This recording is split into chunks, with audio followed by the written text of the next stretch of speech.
This video is brought to you by patreon.com/worsttake. Get access to exclusive live streams and Discord servers, on-screen shoutouts, and early access to some videos when you join now. Help make sure that we can continue to make content like this by supporting the Patreon. Links are in the description down below.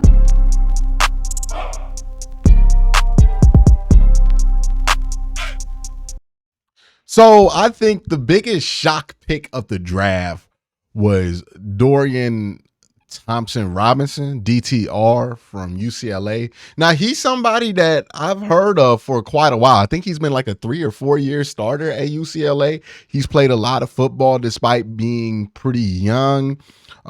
There's somebody I trust a lot what their opinion of quarterbacks are. So we're going to listen to a clip from JT O'Sullivan's quarterback rankings where he had him as the 6th best quarterback in this draft class. Let's hear why he thought that. I really is. And then finally, DTR coming in at number 6. I really like his career at UCLA. I think he's played a lot of ball, which for me helps. I think he's shown significant and continuous improvement. You know, I don't think it's the easiest place in the world to play or the easiest guy in the world to play for with Chip Kelly. But what he was able to do kind of as a passer to get better over the course, because I've had the chance to watch him now, over the course of what feels like many years. I don't know if it's the COVID years or if it's just being in Southern California. But I always think that he's gotten better every single season he's played. And so his ability to run it, to create, to be athletic, and the ability of the passer to continue to improve, that's the kind of trajectory that I jump on, that I want to see, that I think has got a chance to continue to get better and better in the league. So just hoping he gets locked in on an organization that believes in him and that will continue to allow him to develop. So when he gets that opportunity to play, he never comes off the field like all these guys. So yeah, it's interesting, right? Now, first of all, shout out to JT O'Sullivan, QB Film School. Make sure y'all check out his videos. He has multiple breakdowns of DTR. It's actually a very interesting chain of videos you can go through, because not only does he have a video that he breaks down DTR has a video where he reacts to JT O'Sullivan breaking down his film. And then I think they did a video together. And then also I think, he continued to do some of his stuff from this year. So if you're interested in the DTR and learning more about who he is as a quarterback, JT O'Sullivan is the guy that you want to go to. He's very high on him, higher than most. And he tends to be right about his evaluations. Now, one of the things he mentioned was, hey, this Chip Kelly system is not easy on quarterbacks. And what I think he means by that, or what I take from that, is the Chip Kelly system kind of requires you to go super fast, super quick, and not have a lot of control. So a lot of the mistakes that you can make in the Chip Kelly offense are often not the fault of the quarterback, but often have to do with something else that happened and broke down somewhere else. So there's that. But the continuous improvement is something that you like to hear, especially as a passer.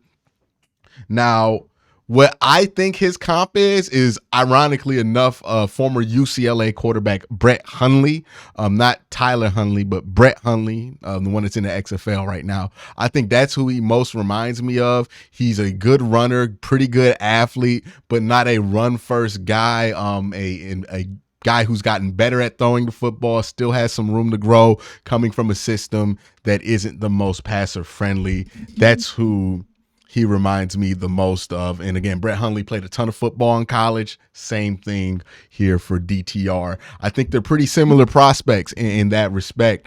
But that's what I think of him as a prospect. Let's move on to the conversation about DTR as, okay, we know who he is. He's a developmental quarterback prospect who can move a little, throw on the run, be a little bit of an athlete. And he fits well within that mold of Kellen Mond, of Josh Dobbs, of Deshaun Watson. And we're seeing how the quarterback room is changing to be morphed around Deshaun Watson. Now, it's a very good thing. One, because we saw what happened last year, where we had to play with the backup quarterback who was not similar to Deshaun Watson's skill set, right? Like Jacoby Brissett, as much as people want to lie and act like Jacoby Brissett is similar to Deshaun Watson in any way, they were two completely different styles of quarterback, right? Jacoby Brissett is more focused on being on time. He's statuesque in the pocket. He can move a little bit, but he's not dynamic outside the pocket. And he's more or less just the classic big, pocket style quarterback. I think Jacoby Brissett, if you're looking for somebody who reminded me of Jacoby Brissett, it's Josh McCown, right? And that was a stark difference to what Deshaun Watson was, what Josh Dobbs was, and what Kellen Mond is as well. And now they're going to have a quarterback room that fully has that play style in mind. And this to me is another shift or signifier of the shift of the switch of the offense, right? We're not really just going for a decent backup. We're going for backups with certain traits. Josh Dobbs, Kellen Mond, and now DTR. Now, what do I think the plan is for DTR? Some people think he's going to push for backup. I think that's far-fetched. DTR mechanically has a lot of things that he needs to clean up, and he knows that he needs to clean up. So they're going to work on that stuff with him. He's not somebody who needs to play in year one. There's not like he's in a situation where he would play in year one unless there was an emergency. So this is a good situation for him to develop. He'll probably sit behind Josh Dobbs. Now, I know people have said, hey, well, Josh Dobbs is going in there as a starter. He didn't really play that well. One, give him a little bit of a benefit of the doubt on that front because he was playing against in Tennessee, a team that he literally signed with like a week or two before he started. But two, yeah, the backup quarterback's not going to look great no matter what. Right? Like they're not putting Josh Dobbs in there because they think he's going to be just as good as Deshaun Watson or be a great starting quarterback. They're putting Josh Dobbs in there because they have to. And that goes for anybody who's going to be in that backup quarterback conversation. And no matter what you think of Josh Dobbs, he's going to be better at this point of his career than DTR is at the very beginning of his career. So Josh Dobbs will be the backup. I don't think this pick is necessarily a threat to his position. I think this is more or less a threat to the position of Kellen Mond, who's in that kind of quasi-developmental piece. If you don't remember, Kellen Mond was active on this roster all year, was on the 53-man roster. I don't think DTR goes to the practice squad, right? You don't draft somebody in the 5th round that you think is going to be on the practice squad. I think they're gonna have him on the active 53-man roster. He just won't be dressing on game day, so he won't make the 48 that dress on game days. But he will be on the roster, I think, the whole year. And I think that's a fine role for him. You'll probably see him in sweats a lot, maybe in the preseason, in the 4th quarter of the preseason. You'll see him. And at the back end of camp, you'll see a lot of DTR and have him develop for the next couple of years. And I think that's a fine spot for DTR to be in. His future for this team in the best case scenario for the Cleveland Browns, it's an interesting one, right? Because usually best case scenario for a draft pick is that they get on the team, they find a role, they play that role, and then the team keeps them. DTR, I think his best case scenario with the Cleveland Browns is he can be the backup.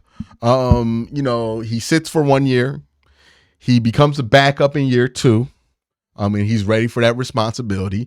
And then maybe over year 2 and year 3, he gets a couple of starts because the Browns hopefully don't need to play week 18. And he can get in there, looks good, and the Browns could move him for more draft picks in the future. It's kind of like a draft. Like a draft and stash prospect. I think that's what they're thinking of with DTR. Maybe have him be the backup for a couple of years. If he plays especially well, we can trade him. Or if his value is not going to be too high, we can keep him as a long-term backup. Usually with guys the age of Deshaun Watson, you don't have backups that are younger than him, so I don't see him as a long-term backup. I think this is hey, let's try to develop this guy. Hopefully he plays well enough to get a starting opportunity for a different team, and a team's willing to give us a third or fourth round pick for him, or multiple third or fourth round picks for the chance on DTR if we develop him properly and make him look good. And you have the coaching staff to do this, right? Because Kevin Stefanski, if you can say one thing about him, he's gotten the best out of almost every out of every quarterback he's had a full year with, right? Baker Mayfield's best season was under Kevin Stefanski. Kirk Cousins' most efficient year was under Kevin Stefanski. Jacoby Brissett's best year under Kevin Stefanski. He's gotten a lot out of a little when it comes to these guys. So it isn't out the realm of possibility that he turns DTR into something that teams might want to throw a draft pick at. And if you can make him an asset, that would be a tremendous flip for what was a 5th round pick.